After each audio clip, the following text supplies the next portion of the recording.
పలికే ఒక చిన్న ప్రారంభకుల బృందం తరఫున మాట్లాడుతున్నాను. నిజానికి తెలంగాణ గురించి ఇవాళ గత 2-3 నెలలుగా మరీ ముఖ్యంగా దాదాపు రోజుకు ఒక సంఘం పుట్టుకొస్తూ ఉన్నది.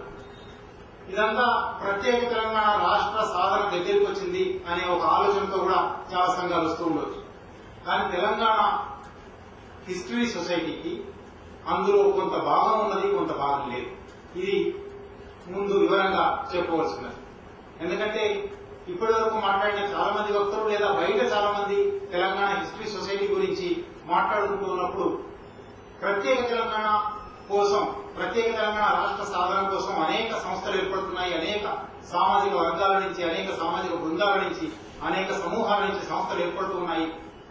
ఇది కూడా అటువంటి ఒక సంస్థ అనే అభిప్రాయాన్ని వెలిపిస్తున్నారు. అందులో మాకేమీ శశమిష లేవు. అది మా కోరిక కాదు అని మేమేమి చెప్పుకోవడం లేదు. కానీ అది మాత్రమే మా కోరిక కాదు.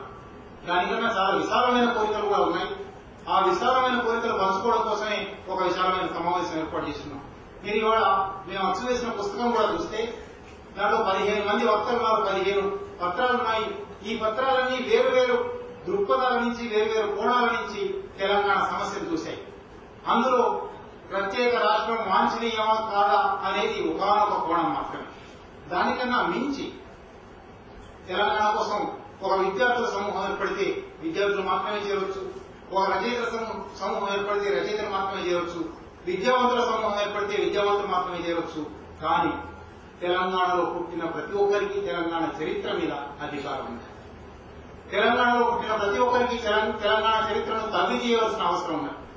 తెలంగాణ చరిత్రను ఆవాహన చేసుకోవడం ద్వారా మాత్రమే, తెలంగాణ చరిత్రలో గతంలో ఏం జరిగింది తెలుసుకోవడం ద్వారా మాత్రమే వర్తమానంలో సరైన మార్గనిర్దేశనం చేయగలరు.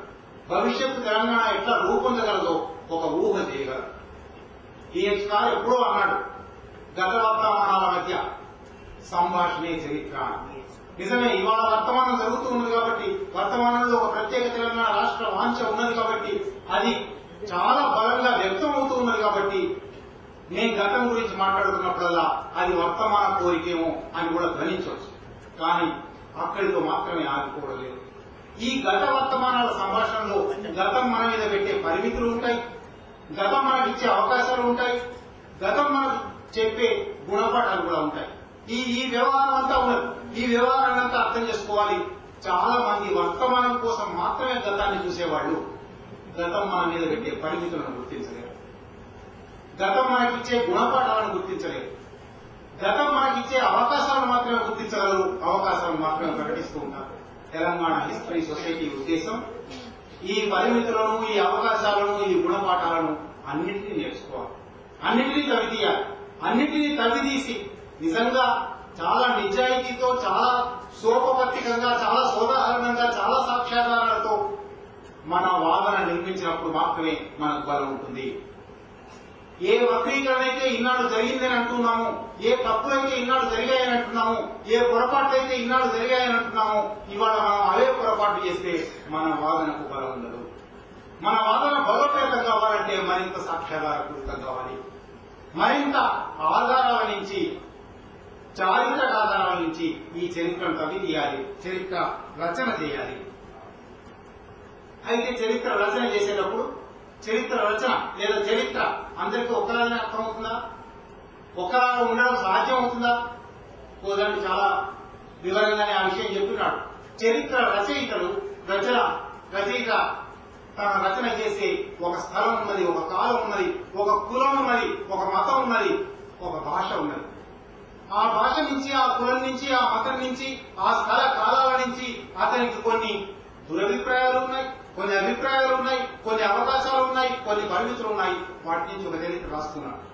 కనుక గత చరిత్రనంతా, ఈ మకిలినంతా గుర్తించి ఈ చరిత్రలో ఎక్కడెక్కడ ఏ పొరపాటు జరిగింది, ఎక్కడెక్కడ ఏ వక్రీకరణ జరిగింది, ఎక్కడెక్కడ ఏ పట్టించుకోవలసిన విషయాన్ని పట్టించుకోకుండా ఉండడం జరిగింది, ఎక్కడ విస్మరణ జరిగింది, ఎక్కడ వివక్ష జరిగింది, తవ్వి తీయవలసినది తెలంగాణ హిస్టరీ సొసైటీ. తెలంగాణ చరిత్రకు జరిగిన ఇటువంటి అపచారాలన్నింటినీ సరిదిద్దడానికి ప్రయత్నం ప్రారంభిస్తున్నారు. అంత మాత్రమే కాదు, చరిత్ర రచయిత నుంచి ఉండే, రచయిత వైపు నుంచి ఉండే కోణాలు చాలా ఉంటాయి. విద్యార్థి వైపు నుంచి ఉండే కోణాలు కూడా ఉంటాయి, చరిత్ర పాఠకుడు నుంచి వైపు ఉండే కోణాలు కూడా ఉంటాయి. చరిత్ర పాఠకుడు తానున్న స్థల కాలాల నుంచి, తాను పుట్టిన మతం నుంచి, తాను పుట్టిన కులం నుంచి, తాను నేర్చుకున్న భాష నుంచి, తన సామాజిక సంసర్గం నుంచి చరిత్రను అధ్యయనం చేస్తారు. ఆ అన్ని పరిమితులకు లోబడి, ఆ అన్ని అవకాశాలకు లోబడి చరిత్రను అధ్యయనం చేస్తారు. కనుక తెలంగాణ చరిత్ర అనేది ఒక ముద్ద కాదు, ఆ ముద్దని వాళ్ళని ఇంకా తెలియకపోవడం లేదు. తెలంగాణ చరిత్ర అనేది బహుశా ఒక బండరాయిలాగా ఉన్నది, దాన్ని శిల్పంగా మార్చవచ్చు. ఈ శిల్పంగా మార్చడంలో ఎటువంటి ఉలిలు ఉపయోగించాలి, ఎటువంటి శిల్పులు ఉన్నారు, ఈ శిల్పులకు తమ ఉరులు వాడే సందర్భంలో అంది వచ్చే ఇతర పరికరాలు ఏమిటి, ఇది చర్చించడానికి, ఇది బహిరంగంగా చర్చించడానికి మేము చరిత్ర సొసైటీ ఏర్పాటు చేసినాం. నిజానికి కొన్ని విషయాలు గత పాఠ్యమైన క్లబ్లో కూడా ఈ విషయాన్ని మాట్లాడుకుంటున్న పుస్తకంలో ఉన్నాయి. కానీ మళ్ళీ ఒకసారి ఇంకా విశాలమైన శ్రోతలు ఇక్కడ ఉన్నారు కాబట్టి పంచుకోవాల్సి ఉన్నది. చరిత్ర సాక్ష్యాధారాలతో ఉండాలి, సాధికారికంగా ఉండాలి అని చాలా చెప్తూ ఉంటారు కదా. నిజంగా ఇవాళ మనకు అందుతూ ఉన్న చరిత్రలో ఎంత సాక్ష్యాధారాలతో ఉన్నది, ఎంత సాధికారికంగా ఉన్నది. 2-3 ఉదాహరణలు మాత్రం మీతో పంచుకుంటాను. ఇవి మేము మా తెలంగాణ హిస్టరీ సొసైటీ ఏర్పరిచే క్రమంలో చాలా సార్లు తర్జనభర్జనలు పడిన అంశం. ఉదాహరణకు హైదరాబాద్ రాష్ట్రానికి లేదా తెలంగాణకు లేదా ఆంధ్రప్రదేశ్ చరిత్రకు చాలా ముఖ్యమైన పోలీస్ చర్య ఉన్నది. పోలీస్ చర్య గురించి ఎక్కడ ఉన్నాయి వాస్తవాలు, పోలీస్ చర్య గురించి ఏ సాక్ష్యాధారాలు ఉన్నాయి, పోలీస్ చర్య గురించి ఏ సాధికారిక ప్రతిపత్తితో ఏ రచయిత రాశాడు, పోలీస్ చర్య అసలు పోలీస్ చర్య జరగవలసిన అవసరం ఏమొచ్చింది, పిపి మీనన్ చాలా రాస్తున్నాడు. పిపి మీనన్ పుస్తకంలోకి మీరు వెళ్తే తెలంగాణ మీద, హైదరాబాద్ రాష్ట్రం మీద సైనిక చర్య, దానికి ఆపరేషన్ పోలో అనేది, పోలీస్ చర్య అనేది ఒక తప్పుడు పేరు. సైనిక చర్య జరపడం అనేది అక్కడ పెరుగుతున్న కమ్యూనిస్టులను అణిచివేయడానికి. కానీ రజాకార్ సమస్య ఉన్నది కాబట్టి రజాకార్ సమస్యను అణచడానికి వెళ్తున్నాం అనే పేరుతో వెళ్దాము. విపి మీనన్ గారు చాలా స్పష్టంగా రాస్తున్నారు మా ఉద్దేశానికి. పోనీ అది జరిగిపోయింది. జరిగిపోయిన తర్వాత హైదరాబాద్ మీదికి 5 వైపుల నుంచి సైన్యాలు వచ్చాయి.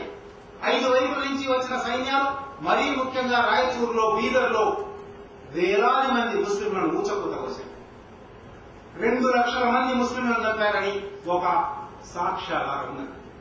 ఆ సాక్ష్యాధారం ఎటువంటి సాక్ష్యాధారం తెలిసిన, స్వయంగా జవహర్లాల్ నెహ్రూ గారు, ప్రధానమంత్రి గారు, హోంమంత్రి సర్దార్ వల్లభాయ్ పటేల్ గారి మీద కోపం వచ్చి, అయ్యా ఇది నువ్వు చేసి ఉండకూడదు అని అక్కడ నీ పోలీసులు నువ్వు పంపిన 5 వైపుల నుంచి పంపిన సైనిక బలగాలు చాలా అన్యాయాలు చేశాయి, అక్రమాలు చేశాయి, ఊళ్ళలో ముస్లింలను ఊచకొట్ట కోశాయి.